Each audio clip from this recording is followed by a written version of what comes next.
Well, good evening, folks. Welcome to the Lowdown. My name's Peter. My name's Hazel, and here's what's coming up on tonight's show.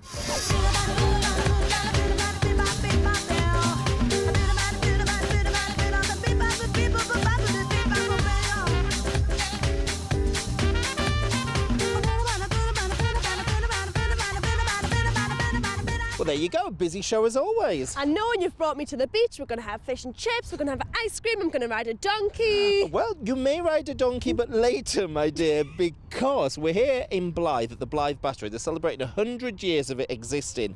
And today, my lady, the Germans are going to be invading us. No!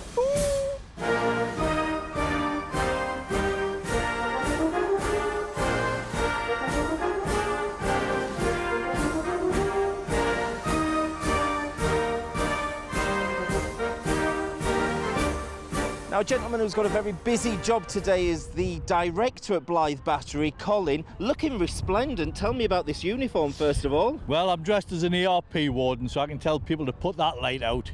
We're not expecting any bombs, are we? No, not today. There'll be a few bangs on the beach, but nothing dropping from the sky, hopefully. Other than seagulls, but that's another thing. So tell us about Blyth Battery. What's it all about? Well, Blyth Battery was built during the First World War to defend the port of Blyth. We had a big submarine base here. We actually had built the first Ark Royal aircraft carrier here at Blyth, so it's been a pretty important port. And the work began here in 1916, and it took 2 years to complete. And the last installation was the searchlights that were put in to detect any enemy ships. So we've got 2 years of anniversaries. I was going to say, because it'll be your 100th birthday coming up. It's the start of our 100th birthday, and 2018 will be the end of our 100th birthday when it was officially opened. So, were they ever used in anger? No. Luckily. No, in both wars, the battery was manned by regulars and the Blyth Home Guard, but it never fired any shots in anger.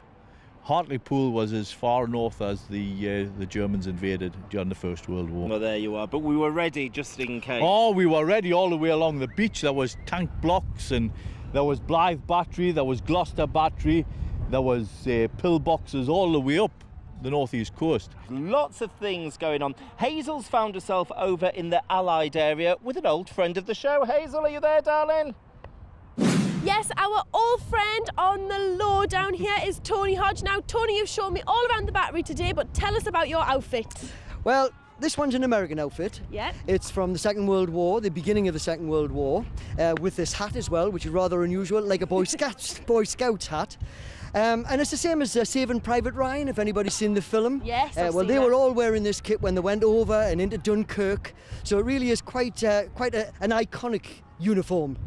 Definitely. And very comfy and very posh. Very comfy. I hope it would look heavy if it got wet, though. Is it heavy? It's heavy if it's wet, yes. Now, over here we've got Darden. Now, what is your outfit, Well, this is a British uniform from very early war, 1939. It's a lot less comfortable than his. Looks like thicker as It's well. made of heavy serge wool. Underneath you wear heavy serge wool shirts and long johns and all the rest of it. So the British Army weren't keen on you being comfortable. Certainly not. Or being comfy getting out that water. Oh, with wet wool. Oh, it's a nightmare. But tell us all about the Allied camp here. Okay, so what we've got here, this is part of a British anti-invasion camp. So 1939, 1940, Dunkirk had taken place. The British Army had been thrown out of Europe. All its equipment had been left behind.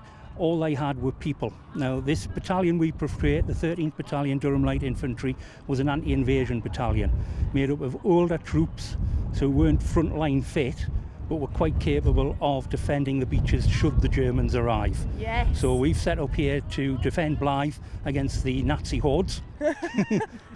Whether or not they come, of course, is another question. Well, Peter's over in the German camp. Well, I've arrived in the German camp and I need to find out a little bit about it. So there's a nice German here. Sprechen Sie English? Ja, and yes, I do speak English quite well. Oh, because I'm not a real German. Are you not? Where are you from? No. I live in Ashton, actually. Oh, well, there you go. Sorry about that. That's a bit disappointing, isn't it? That's next to Hamburg, I believe. So, young man, Trevor, isn't it? It is Trevor. What are you dressed as? I'm dressed as a World War II Luftwaffe Fallschirmjäger. The German Luftwaffe had ground forces as well as airborne troops, and obviously pilots and air crew. So I'm representing a German World War II paratrooper, and the German word for paratrooper is Fallschirmjäger. So tell us about your camp here. You've got loads of things going on, some amazing machine guns and whatnot. Well, today we've bought a selection of weapons. We've got MJ42s over there, another MJ42 on an anti-aircraft tripod. There's a nice old-fashioned bicycle, because the Germans used a lot of bicycles and a lot of horses. They didn't have as many vehicles as the Allies, so they utilised bicycles and horses to quite a large extent.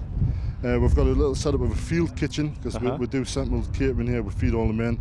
We try and have the rations similar to what they would have during the war, with the old cooking equipment.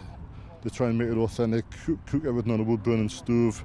Because the Germans did have a field kitchen called a goulash cannon, which could cook meals for whole companies of men. But we're a small unit, we haven't got a goulash cannon here, so we're having to use... So are you a unit from Ashington, or is it guys from all over the UK? I'm a member of a unit called KGS, which is a Scottish-based... Well, the battle's about to start. Are you going down on the beach? I'm going down the battle, no doubt I'll die again. Never mind. You You do it all again tomorrow. Yes, I'll die again. It's only pretend. So the battle's about to start, folks. I think I should get into a bunker. Right.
So the battle's over and I've got Mr. and Mrs. Beatty here. What did you guys think?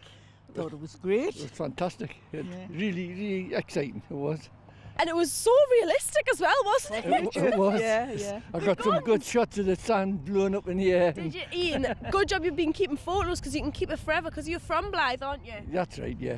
And great for the city, great for the town, sorry. Yeah, very great. It was excellent show, like. The lads really put their heart into it, you know, and especially when they were charging up to beat the Cockleshell Heroes and they were hiding behind the quay there. It was, you know, that was really good. Brilliant. I really enjoyed it. So it's their hobby. Do you not fancy joining in yourself? No, too old. Oh, you just take the photos. I just take the photos. It's too old for that. So the battle's over, Dad. What did you think? Brilliant. Brilliant. What did you guys think? I think it was amazing, but the bangs were really loud. I know they were loud, weren't they? The gunshots, did you get frightened? No. No, not you. Did you like all the men dressed in the uniforms as well? Yeah. Was that your favourite part? And what did you like about it? Nothing. Nothing? Nothing? Why not? I don't. Because you don't. I think little princess at the bottom likes things a bit more pink and fluffy, doesn't she?